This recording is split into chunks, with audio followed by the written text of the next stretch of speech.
ఈ జీవితం ఎలా మారిపోతుంది?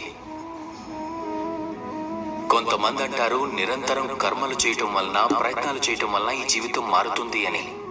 ఈ రోజు నేను మీకు అర్థమయ్యేలా చెప్తాను. ఒక్క క్షణం, సమయం, అలాగే నిర్ణయం చాలా ముఖ్యమైనవి.